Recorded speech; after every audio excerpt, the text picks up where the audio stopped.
The following video has financial information for movies spanning over 70 years or more, depending on when you are watching this. This information includes domestic box office revenue, not international, and production costs for the movies mentioned within this video. This information has been adjusted to the rates as of February 2019. At the time of this review, the live-action versions of Aladdin and The Lion King have not been released yet. The live-action Dumbo has been released, but has not been out long enough for me to consider it part of this video. Please enjoy. Well, there's this girl. And wrong! I can't make anybody fall in love, remember? But she's the princess. To even have a chance, I'd have to be...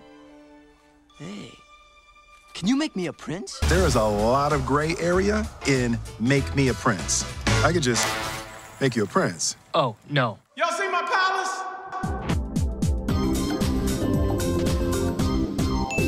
The Disney live-action remake, a cash grab where the Walt Disney Company is betting on us to watch their movies because they think that we'll fall for anything that makes us feel nostalgic. And honestly, they're not wrong. The people who grew up with animated Disney movies are eating these remakes up and they're going to them in droves. It was a very interesting decision for Disney to go the live-action route, especially since their re-releases of all their animated films to 3D fell flat, which is kind of a shame because I really would have loved to see The Little Mermaid in 3D. It kind of makes sense for that movie. Anyway, with more upcoming Disney remakes on the horizon, I decided to take a look at if the remakes are more profitable when they first came out to theaters compared to the originals when they first came out to theaters. With that said, ladies and gentlemen, boys and girls, children of all ages, hello friends, I'm Toonamp, and this is the top 18 most profitable original and Disney remakes.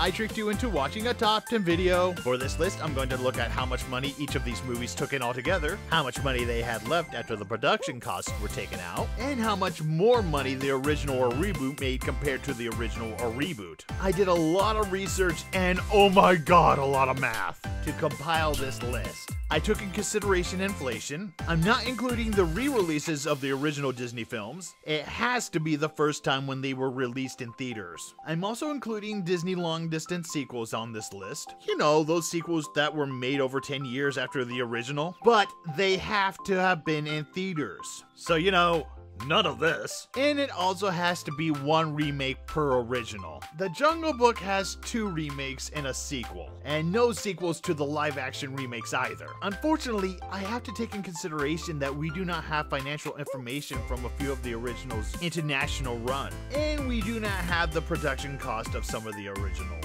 So that means I have to stick with the revenue generated in America. And there are going to be films that are going to be omitted simply because I do not have the financial information for a lot of them.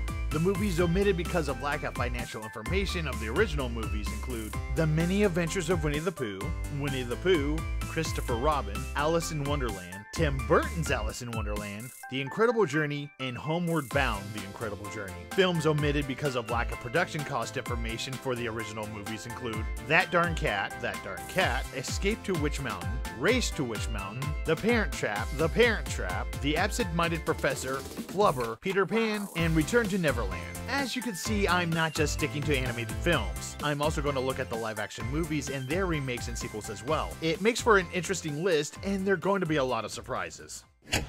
Starting with number 18. The very first movie on this list is an original that made $45,844,454 adjusted. Take out the production cost of $51,899,381 adjusted, and you have a loss of negative $6,054,927. The reboot made $195,565,924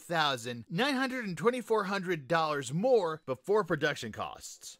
This is Sleeping Beauty. Well, this is very interesting. Who would have thought that one of Disney's most popular movies didn't do all that well the first time around? And when I say didn't do all that well, I mean completely bombed at the box office. ridiculous. On a $6 million budget, Sleeping Beauty only made $5.3 million from theaters. And you have to keep in mind that this is before you take out the budget for marketing. Because of this loss, there was no other choice. Disney had to lay off a huge amount of its animation department. As for the film itself, it eventually made back the money it lost through re-releases. It became an iconic Disney staple. The villain Maleficent became the final boss of Disney stage shows and video games and more. When the villains get together, she's more than likely the one in charge. Flora, Fauna, and Miss Merryweather branch out more beyond the movie, which includes a major appearance in Sofia the First. Funny how the title character and her prince don't get that much attention outside of the movie. And oh yeah, the Disney princess line. But it goes to show, even though at the moment a movie may fail, it may end up being a waiting game for it. It could become a classic we all knew it could be. I mean, look at Fantasia.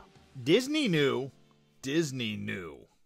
Next with number 17. This is a reboot that made $263,262,000 adjusted. Take out the production cost of $279,637,470 adjusted, and you have a loss of negative $16,375,470. The original made $195,565,924 less before production costs. This is Maleficent. Like mother, like daughter? Without a shadow of a doubt, Maleficent is the more successful of the two movies when it comes to their first run. I will get to the reasons for that later, but yeah, domestically it did worse than Sleeping Beauty after you take out the production costs. And the reason why that is the production cost for this movie is extraordinary. If it wasn't for the fact that this movie did so well internationally, this could have been a financial disaster for Disney. That is why the international market is so important right now. I will say that the price tag for Maleficent is kind of vague, as the information I'm looking at says that the film's production cost was between $180 million to $263 million. I went with the higher amount, but obviously it could be lower. But taking production and marketing costs in consideration, yeah, in short, domestically, Maleficent did terribly. Internationally, it did amazing. Together, well, they aren't making a sequel for nothing. The winner between the original and reboot is the reboot. Next with number 16, this is a reboot that made $80,830,300 adjusted. Take out the production cost of $68,170,012 adjusted. And you have a gain of $12,660,288. The original made $6,064,360 more before production costs. This is Pete's Dragon rebooted. Well, at least we're out of the films that lost money. With that said, the Pete's Dragon reboot still didn't do that well. And just a reminder that this movie is a reboot of a movie that also didn't do too well in theaters. So there has to be a question. Why? Well, without question, there is nostalgia for some of these older movies that we grew up with as kids, and Pete's Dragon is no exception. But compared to the other movies, Pete's Dragon is kind of low on this list because it's not as well known. It's important to know that the production cost for this movie is pretty low compared to something like Maleficent. In the scheme of things, even domestically, Maleficent did better.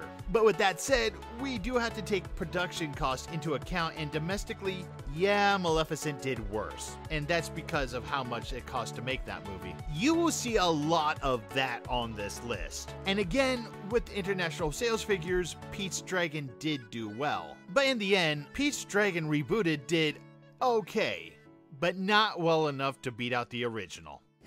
Next with number 15. This is a reboot that made $93,010,100 adjusted. Take out the production costs of $64,442,396 adjusted. And you have a gain of $28,567,704. The original made $232,985,600 more before production costs. This is Herbie, Fully Loaded. Do you know what the problem is with making a sequel to a popular movie series 25 years after the last sequel was made? People tend to forget about the original or lose interest. That may have been what happened with Herbie Fully Loaded. While there was an attempt to do a reboot with a TV movie in the 90s, I think people think that Herbie is that old movie with the VW Beetle that was alive. So when Fully Loaded came out, the interest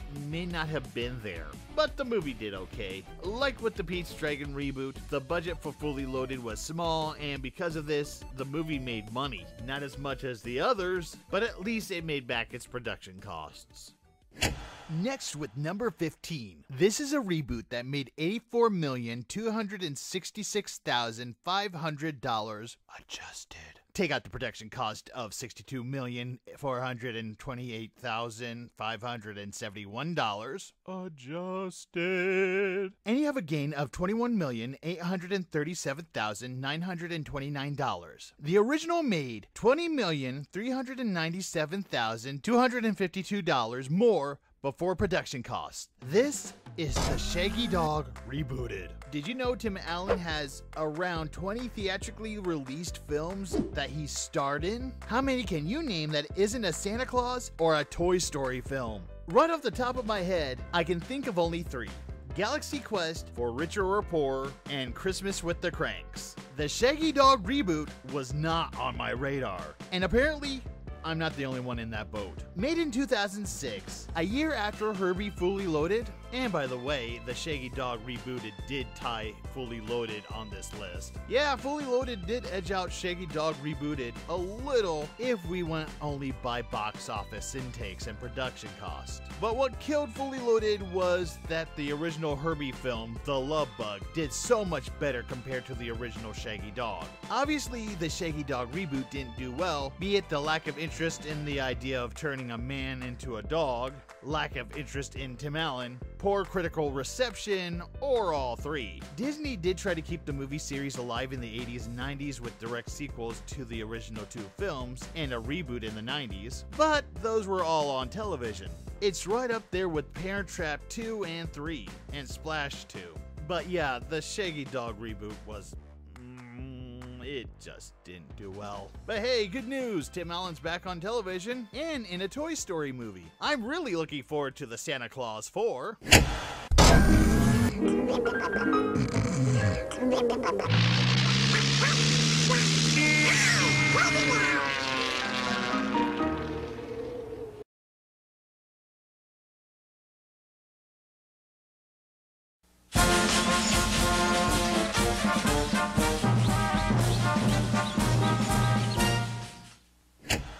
Next with number 14. This is an original that made $74,765,940 adjusted. Take out the production cost of $41,536,634 adjusted, and you have a gain of $33,229,306. The reboot made $6,064,360 less before production cost.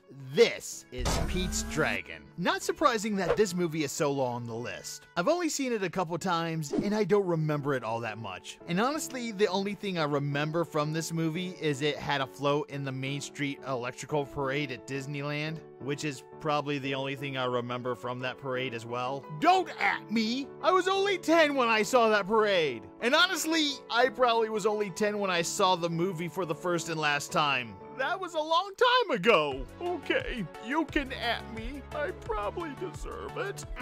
Anyway, Disney's expectation for Pete's Dragon was it to be the next Mary Poppins in terms of popularity and revenue. It was not. To be fair, neither was the next Mary Poppins. With that said, Disney does like to push the dragon Elliot from time to time. Look at him on the back of my Disney Parks photo calendar. That's just so random. The story and creation of Pete's Dragon is very interesting and starts with Disney himself, who wanted to use the story for his Disneyland TV series. It never came into fruition until after Disney's death though. And that is because Disney was unsure how to handle the story at the time. And whatever the case, the film did okay in theaters, but was a disappointment for the Disney company who was expecting a mega hit. The winner, the original. Next with number 13. This is an original that made $83,555,851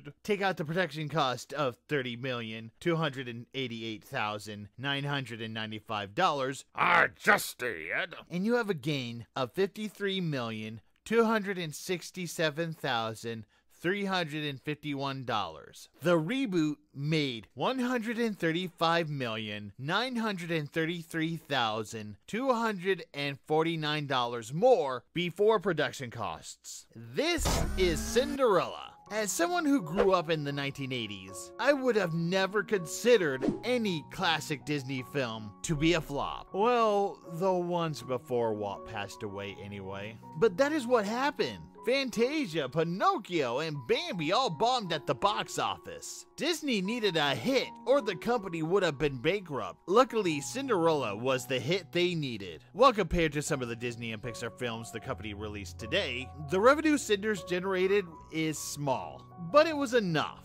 I guess it could be considered one of the films that saved the Walt Disney Company. And luckily, over time, the revenue Cinderella made from re-releases, the film continued to make a profit for Disney. And in turn, the re-releases of Bambi, Pinocchio, and Fantasia managed to make those movies profitable as well. Especially Fantasia, who really needed the 1970s. Next with number 12. This is an original that made $97,971,737 adjusted. Take out the production cost of $50,953,846 adjusted. And you have a gain of $39,798,846. The reboot made $278,676,163 more before production costs. This is The Jungle Book. The last film Walt Disney had a heavy hand in. It's probably the one film that had the most adaptations and spin-offs by Disney. 2 live-action reboots, a sequel, a prequel television series, and Tailspin. This movie came at the request of storyman Bill Peet to Disney. He thought the company could do more interesting animal characters, and Walt agreed. So The Jungle Book was the idea for the next film, and it made a good profit. The film was re-released in theaters 3 more times in the USA, in 1978, 1984, and 1990. Next with number 11. This is a reboot that made $171,801,400 adjusted. Take out the production cost of $130,313,300 adjusted. And you have a gain of $41,488,100. The original made $79,910,600 more before production costs.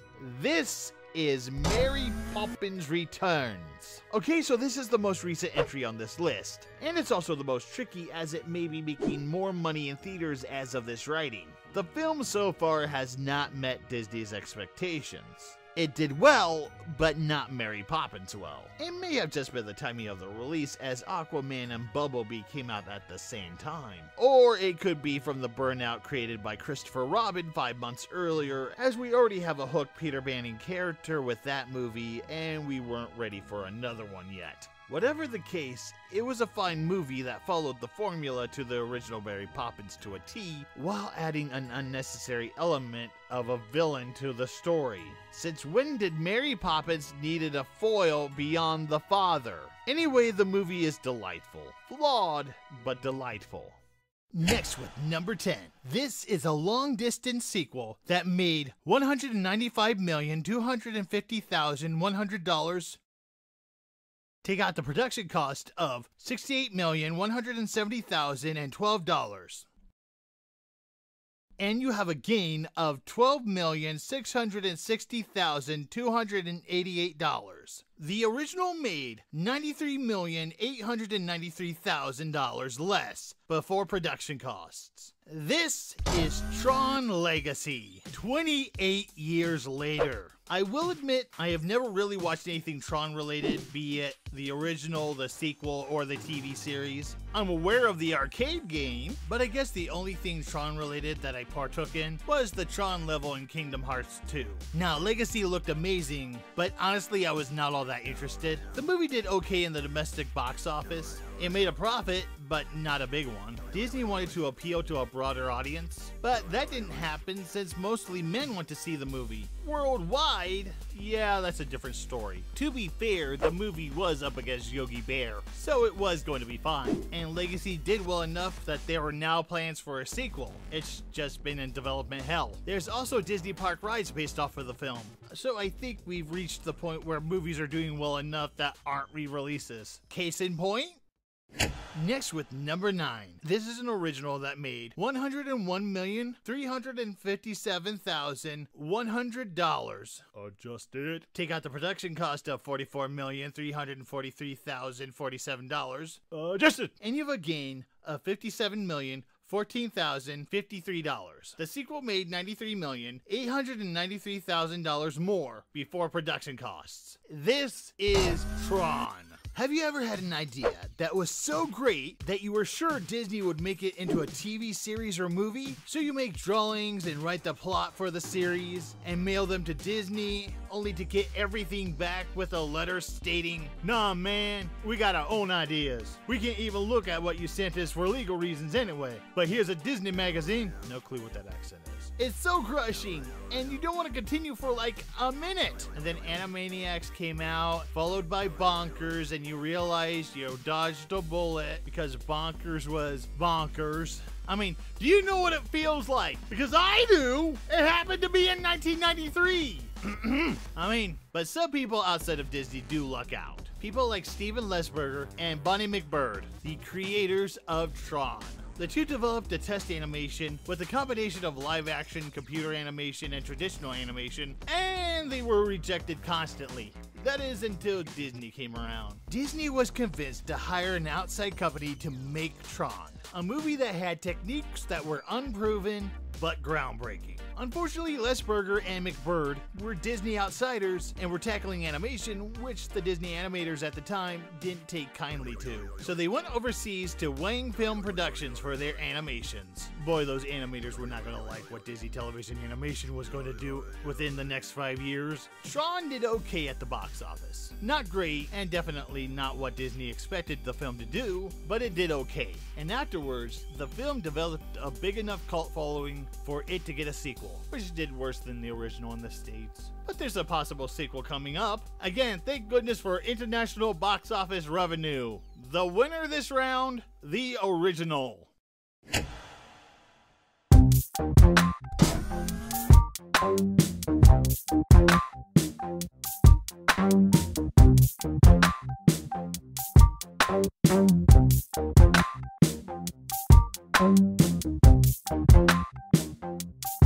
Thank you.